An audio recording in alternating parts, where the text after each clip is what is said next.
कसं आहे ना, या देशामध्ये लोकशाही आहे, या देशामध्ये जरांगेशाही अजून यायची आहे.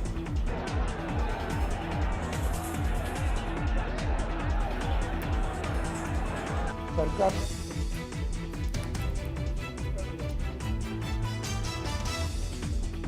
देशात लोकशाही आहे, जरांगेशाही येणं शक्य नाही. तर मराठा आरक्षणाचा जी.आर. ओबीसी समाजावरती अन्याय करणारा, भुजबळांची टीका.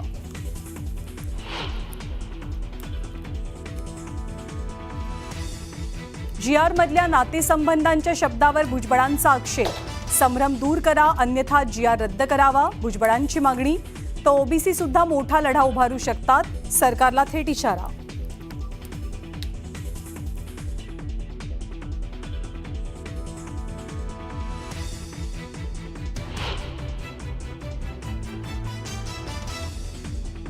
ती त्याच्या डोक्यातली ती खोड आहे, जरांगेशाही अमुक काही. त्याला वाटतं त्याच्या म्हणण्याप्रमाणे सगळं चालावं. भुजबळांना त्यांच्या म्हणण्याप्रमाणे व्हावं असं वाटतं. भुजबळांनी केलेल्या टीकेला जरांगेंचं प्रत्युत्तर.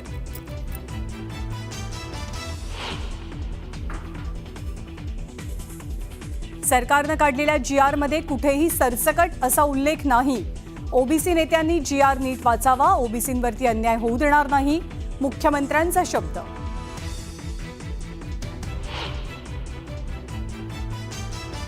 हैदराबाद गॅझेटियर संदर्भातील जी.आर.ला हायकोर्टात आव्हान.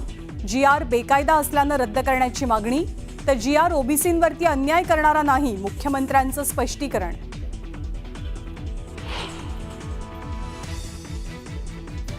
दोन्ही भाऊ मनानं एकत्र आल्यासारखं दिसतंय. तर राज ठाकरे आणि उद्धव ठाकरेंची युतीबद्दल चर्चा सुरू. मनसेच्या बैठकीनंतर बाळा नांदगावकरांचं मोठं विधान.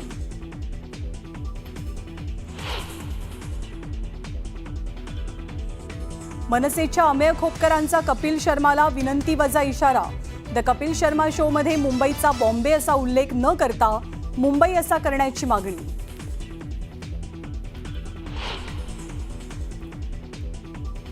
सोलापुरात झालेल्या मुसळधार पावसामुळे पूरस्थिती. सोलापूर धुळे महामार्ग पाण्याखाली. शहरात पुरामुळे झालेल्या नुकसानीची भीषण ड्रोन दृश्य समोर. 7 महिन्यांच्या चिमुकलीच्या घशात चॉकलेट अडकल्यामुळे मृत्यू.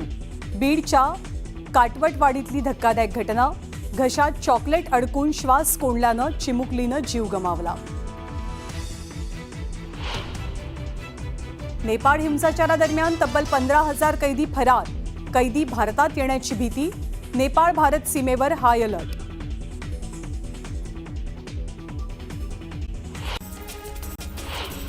वर्धा शहरासह ग्रामीण भागामध्ये मुसळधार पाऊस झाला. पावसामुळे नदी नाले ओसंडून वाहत आहेत, तर शहरातील रस्ते सुद्धा जलमय झाले, त्यामुळे जनजीवन विस्कळीत झाले. उल्हासनगरमध्ये मुसळधार पावसामुळे 400 पेक्षा जास्त घरांमध्ये पाणी शिरलं होतं. या नुकसान झालेल्या घरांचे पंचनामे करून त्यांना मदत मिळावी अशी मागणी रिपब्लिकन सेनेच्या पदाधिकाऱ्यांनी तहसीलदारांकडे केली आहे. धाराशिवच्या आलूर परिसरामध्ये ढगफुटी सदृश्य पाऊस झाला. पावसामुळे शेती पिकांचं मोठं नुकसान झालं, त्यामुळे शेतकरी चिंतेत सापडलाय.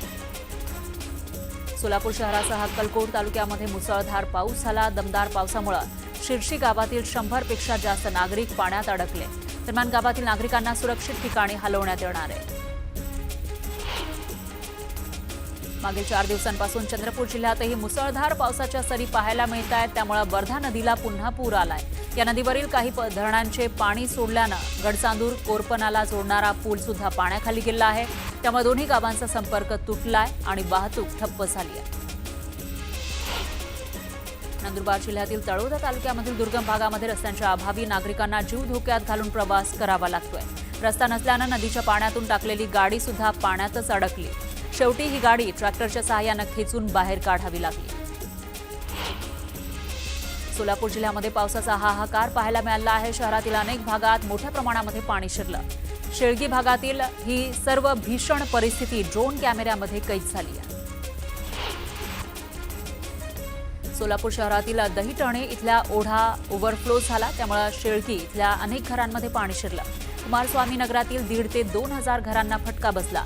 घरगुती साहित्य आणि अन्नधान्य पाण्यात गेलं. सोलापुरात दमदार पावसामुळे अनेक भागात पाणी शिरलं. सोलापूर महानगरपालिकेचे आयुक्त सचिन ओंबासे यांनी पाणी शिरलेल्या भागात पाहणी केली. पाणी शिरल्यानं शाळांना सुट्ट्या देण्यात आल्या.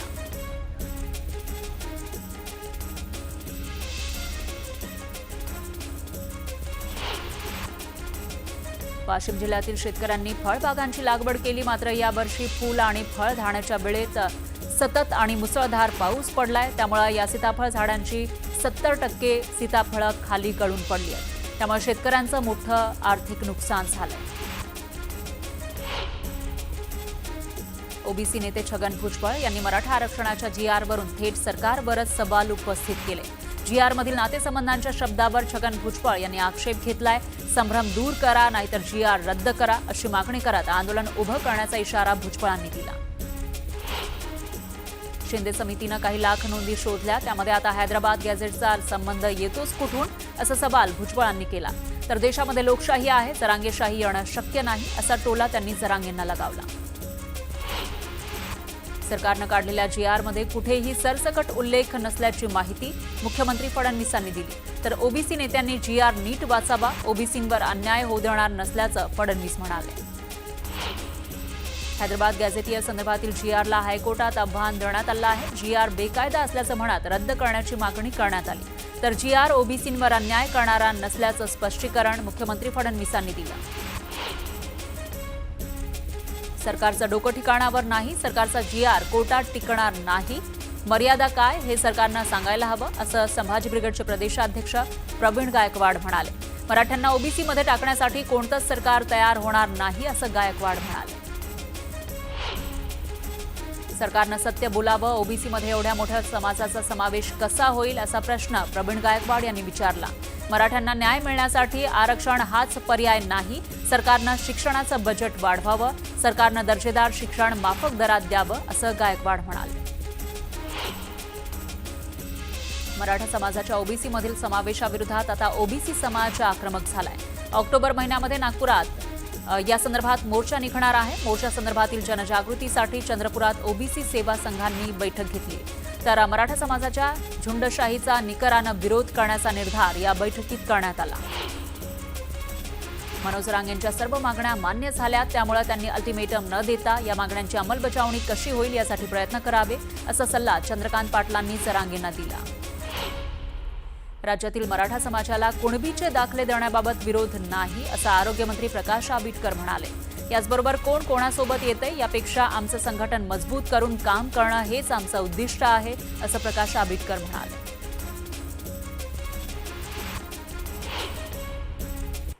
यानंतर एक ब्रेकिंग न्यूज आहे. पोटच्या मुलीला गळफास देत निर्दयी बापानं आत्महत्या केल्याची माहिती आहे. बीड जवळील इमामपूरमध्ये ही धक्कादायक घटना घडली आहे. 3 वर्षाच्या मुलीचा गळफास घेतलेल्या अवस्थेत मृतदेह सापडला. त्यामुळे एकच खळबळ माजली.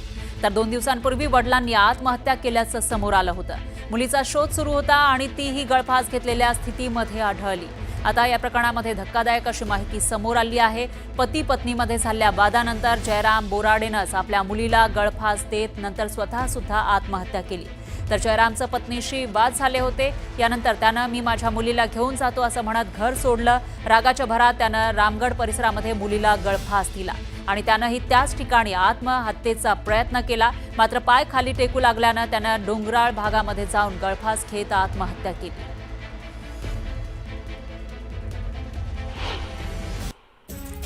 उपमुख्यमंत्री एकनाथ शिंदे उद्या दिल्लीला जाणार आहे. सीपी राधाकृष्णन यांच्या शपथविधीचं शिंदेंना आमंत्रण देण्यात आलंय.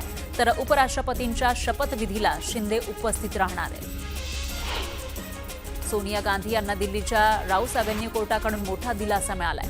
सोनिया गांधी यांचे नागरिकत्व न घेता मतदार यादीमध्ये नाव समाविष्ट केल्याबद्दल चौकशी आणि एफआयआर करण्याची मागणी करणारी याचिका कोर्टानं फेटाळली. ठाकरे बंधूंच्या भेटीनंतर शिवतीर्थवर राज ठाकरेंच्या उपस्थितीमध्ये मनसेची महत्त्वाची बैठक झाली. या बैठकीमध्ये मनपा निवडणुकीच्या पार्श्वभूमीवर चर्चा झाल्याची माहिती मनसे नेते बाळा नांदगावकर यांनी दिली. राज ठाकरे आणि उद्धव ठाकरेंची युतीवर चर्चा सुरू आहे. दोन्ही भाऊ मनानं एकत्र आल्यासारखं दिसतंय अशी प्रतिक्रिया मनसे नेते बाळा नांदगावकर यांनी दिली. तर उद्धव ठाकरे राज ठाकरेंच्या आईला भेटायला आले होते असं नांदगावकर म्हणाले. शेतकऱ्यांना तातडीनं कर्जमाफी देण्याची मागणी शेतकरी नेते विजय साबंधिया यांनी केली। शेतकऱ्यांची परिस्थिती सुधारण्यासाठी कर्जमाफी हाच उपाय असल्याचं ते म्हणाले। सांगलीमध्ये इलेक्ट्रिक घंटागाडीचं लोकार्पण करण्यात आलं। पालकमंत्री चंद्रकांत पाटील यांच्या हस्ते लोकार्पण करण्यात आलं। 18 महिला बचत गटातील महिलांना या योजनेमुळे रोजगार उपलब्ध झालाय। कर्नाटकातील शिवाजी रेल्वे स्टेशनचं नाव बदलण्याला जरांगेंनी विरोध केलाय। कर्नाटक सरकारला जरांगे पत्र पाठवणार आहे। सार्वजनिक बांधकाम मंत्री शिवेंद्रराजे भोसले यांनी तुळापूरला आणि वढू इथं भेट दिली। छत्रपती संभाजी महाराजांना अभिवादन करत त्यांनी बलिदान स्थळ आणि समाधी स्थळाची पाहणी केली। नवी मुंबईमध्ये कोपरखैराणे पोलीस ठाण्यामध्ये कार्यरत असलेले पोलीस अधिकारी बिपिन तुतुरवाड यांचा निष्काळजीपणा समोर आलाय। पोलिसांना आपल्या चिमुकलीला कारच्या स्टेअरिंगवर बसवून रील बनवलं। या रीलचा व्हिडिओ व्हायरल होतोय तर पोलिसाचा बेजबाबदारपणा समोर आलाय। कल्याण डोंबिवली पालिकेच्या प्रभाग रचनेच्या हरकतींवर अद्याप सुनावणी बाकी आहे। सुनावणी आधीच केडीएमसी प्रशासन आणि अधिकाऱ्यांच्या मनमानी कारभार समोर आलाय। नंबर वाईज हरकती घेण्यासाठी बोलावल्यानं सामाजिक कार्यकर्ते घाणेकर यांनी गोंधळ घातला। मनसेच्या अमेय खोपकर यांचा कपिल शर्माला विनंती बजा इशारा त्यांनी दिला आहे। तर द कपिल शर्मा शोमध्ये मुंबईचा बॉम्बे असा उल्लेख न करता मुंबई असा उल्लेख करण्याची मागणी केली आहे। बीड तालुक्यातील मैंदापोखरी गावात मनोज रांगे पाटील यांचे बॅनर फाडल्याच्या निषेधार्थ बीड परळी राष्ट्रीय महामार्गावर रास्ता रोको आंदोलन करण्यात आलं। बॅनर फाडणाऱ्या समाजकंटकावर कारवाई करावी अशी मागणी यावेळी करण्यात आली। जळगावच्या यावल तहसील कार्यालयापर्यंत सातोद रस्त्यावरील शनी मंदिरापासून अखिल भारतीय महात्मा फुले समता परिषद आणि ओबीसी बांधवांकडून मोर्चा काढण्यात आला। बोगस कुणबी नोंदी आणि मराठा आरक्षणाबाबतचा GR रद्द करण्याची मागणी यावेळी करण्यात आली। हिंगोलीमध्ये बंजारा समाजानं रास्ता रोको आंदोलन केलं। यावेळी आंदोलकांनी औंढा ते जिंतूर महामार्ग रोखून धरला होता। एसटी प्रवर्गातून आरक्षण देण्याची मागणी यावेळी करण्यात आली। धाराशिवच्या नळदुर्ग परिसरामध्ये ईद निमित्त रॅलीचं आयोजन करण्यात आलं। यावेळी काही तरुणांनी जोरदार घोषणाबाजी केली। दरम्यान घोषणाबाजी करणाऱ्यांवर कारवाई करण्याची मागणी करण्यात आली आहे। तर कारवाईच्या मागणीसाठी नळदुर्ग शहर बंदची हाक देण्यात आली। शिवडी परिसरामध्ये अटल सेतूकडे जाणाऱ्या महत्त्वाच्या रस्त्यावर थरारक प्रकार समोर आला। अचानक रस्त्यावर 20 फुटांचा मोठा खड्डा पडला। त्यामुळे वाहन चालकांमध्ये भीतीचं वातावरण पसरलं। अपघात टाळण्यासाठी तातडीनं पोलिसांनी घटनास्थळी बॅरिकेड लावले। मुंबईतील शिवसेना भवन समोर ट्रॅफिक पोलिसाच्या अंगावर ट्रक घालण्याचा प्रयत्न झाला। टिळक ब्रिजवर ट्रॅफिक असल्यामुळे अन्य मार्गावरून ट्रक घेऊन जायला सांगितलं म्हणून पोलिसाच्या अंगावर ट्रक घालून चालकानं पळ काढण्याचा प्रयत्न केला। सुदैवानं यामध्ये ट्रॅफिक पोलीस विश्वास बंडघर बचावले आणि ट्रक चालकाला पोलिसांनी ताब्यात घेतलं। पुण्याची मुळशी तालुक्यातील उरवडे गावातील एका खासगी कंपनीमध्ये सिक्युरिटी गार्ड म्हणून कामाला असणाऱ्या 43 वर्षीय व्यक्तीचा हार्ट अटॅकनं दुर्दैवी मृत्यू झाला। याचा सीसीटीव्ही समोर आलाय। अवघ्या 30 सेकंदात या सुरक्षा रक्षकाचा जीव गेला। दहिसर टोल नाका स्थलांतरित करण्यात येणार आहे। आता असलेल्या ठिकाणावरून 2 किलोमीटर अंतरावरील बरसोवा पुलासमोरील नर्सरीजवळ दिवाळीपूर्वी हा टोल नाका स्थलांतरित केला जाणार आहे अशी माहिती परिवहन मंत्री प्रताप सरनाईक यांनी दिली आहे। नवी मुंबईमध्ये पुन्हा एकदा लोकल प्रवाशांमध्ये सीटसाठी हाणामारी झाली। हार्बर मार्गावरील पनवेल CSMT लोकलमध्ये सानपाडा स्टेशन दरम्यान हाणामारी झाली। सहप्रवाशांनी वेळीच हस्तक्षेप केला त्यामुळे परिस्थिती नियंत्रणात आली। चाकणमध्ये अतिक्रमणावर प्रशासनानं कारवाई केली आहे। पुणे नाशिक महामार्गावरील 40 अतिक्रमणं हटवण्यात आली। त्यामुळे या भागातील वाहतूक कोंडी कमी होण्यास मदत होणार आहे। अकोला शहरातील आरोग्य विभागाचा भोंगळ कारभार समोर आलाय। कर्करोगानं त्रस्त असलेल्या एका रुग्णाला सिटी स्कॅनसाठी शासकीय रुग्णालयाच्या पायऱ्या झिजवाव्या लागतायत। तर गेल्या अनेक दिवसांपासून या रुग्णाला परत पाठवलं जात असल्याचा आरोप रुग्णाच्या पत्नीनं केलाय। धाराशिवच्या चिंचपूर बुद्रुक गावातील नागरिकांना नदी पात्रातून जीव घेणा प्रवास करावा लागतोय। वारंवार मागणी करून सुद्धा नदीवर पूल नसल्यानं नागरिकांना नाहक अडचणी सहन कराव्या लागतायत। तातडीनं पूल बांधावा अशी मागणी नागरिकांनी केली आहे। धाराशिवच्या कळंबमध्ये ईद सणात डीजे वाजवल्यावरून गोंधळ झाला। डीजे बंदी असताना सुद्धा डीजे वाजवल्याचं समोर आलं। दरम्यान आवाजाची मर्यादाही ओलांडल्यानं नागरिकांना नाहक त्रास सहन करावा लागला।